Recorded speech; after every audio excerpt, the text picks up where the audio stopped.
po sa inyong lahat. Tanghali na pala dito kasi Saudi time, it's tanghali. So, hapon na po dyan sa Pinas. Ayan. Wala lang.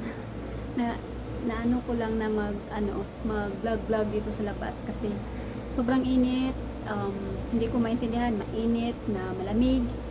Kasi yung init, may araw nga pero hindi naman masyadong masakit yung init. Kasi nga, taglamig na po ngayon dito sa Saudi Arabia. Ayan. Sa mga bago pa lang po sa aking YouTube channel, please like, subscribe, and hit notification bell all para lagi po kang updated sa aking mga bagong videos na i-upload. At please don't skip the ads. Hindi niyo po pag-skip ng ads. Malaking bagay na po yan para sa amin. Ayan. Ayan. Wala na tayong sumba-sumba kasi wala na tayong time sa pagsumba. So, yan lang. Ayan lang. Dami kong sinampay dito. Inaano ko kasi yung mga sinampay ko kasi nga ngayon lang uminit. Kasi kahapon, kahapon, umulan. Ilang araw na rin siyang umuulan. Saka, maalikabok. Kaya hindi ako nakakapagsampay dito sa labas. Kasi nga, wala kaming dryer. Sinasampay ko lang yung mga damit na nilalabhan ko. So, dito ngayon, binabantayan ko. Binabantayan ko yung mga damit. Hindi. Tatanggalin ko yung ibang mga damit yung may tuyo na, tuyo-tuyo. Tatanggalin ko na kasi sinusunod ko na siya ng plancha habang wala pa akong ginagawa at habang wala pa yung mga estudyante at saka tulog pa yung amo ko. So, unti-unti kong kinukuha yung iba na may mga yung hindi na masyadong basa kasi masyado siyang nagsisiksikan. So, ayan o. Yung mga sinang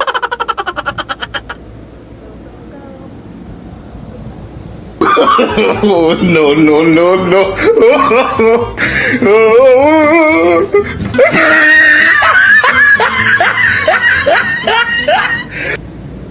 yung mga sinampay guys.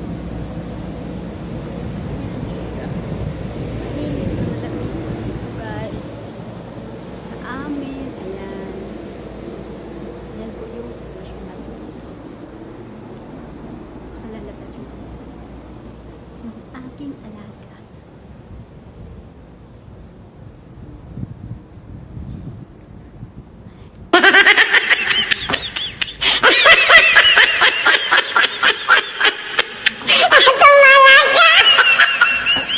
Mainit nga yung namin ngayon. Mainit yung aming sana ngayon. Sobrang init. O, diba? Wala lang. Wala lang akong magawa. Ayan.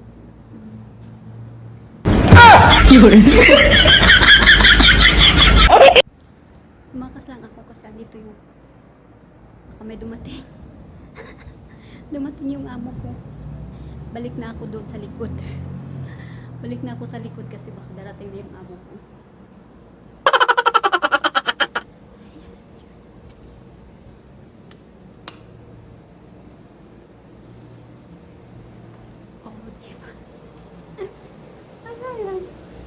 Ginala ko lang kayo. Ginala ko lang kayo dito sa aking palibot. Ako'y nahulog. Sandali. Wang. May nahulog. Wang. Wang. Samahan niyo ako kuha ng mga damit. Ako ay inaano ko kasi binabaliktad ko yung mga damit dito kasi nga ngayon lang siya uminit. So, kunin natin siya kasi nga magpa-plansya tayo. Ito lang namang mga puti ang pinaplansya ko pero itong yung mga pabahay hindi ko na yan pinaplansya kasi ganun din. Pagdating dun sa lagayan ng mga damit is lang din naman yan. Wasak yan. Wasak yan. Yan guys. So, yan ang buhay dito sa OFW. Ayan.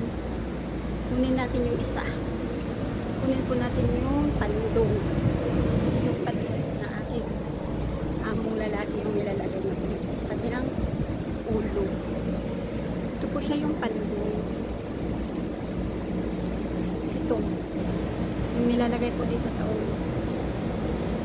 Ayan. Unti-unti ko siyang kukunin para hindi ako matambakan. Diskarte lang ba? Para hindi matambakan si Carnival. Ang trabaho. Diskarte. Discarding malupet. Ayan. Yung iba, mamaya ko na siya kukunin kasi may tubig-tubig pa kunti. Basa-basa pa yun. Ayan, basa-basa pa kaya mamaya na natin siyang tatanggalin. Kasi may init-init pa naman eh. Yung paplansyahin ko lang, yun lang ang una kong kinuha kasi alam nyo, technique. Mas maganda kasi siyang plansahin yung may hindi siya masyadong tuyo kasi ano talaga, matanggal talaga yung gusot. Gusot. Ayan. Ito, dyan lang yan. Ayan. Ayan guys. Ayan siya. O, diba? Ganyan lang. Teknikan lang natin ba para mas mabilis yung trabaho natin. Buti na lang yung amo ko baka hindi nangingialam kapag nag-ano ko ng kamera. Ayan. So, pasok na tayo sa loob. Ayan, at ilalagay ko na sa loob. Ayan guys, nandito na ako sa loob ng kwarto. Ayan, at yun nga ay hanggang dito na lang yung aking vlog dahil mag-start na po ako mag-plancha. Ayan. Salamat po sa inyong panonood at Jesus loves you. Bye-bye!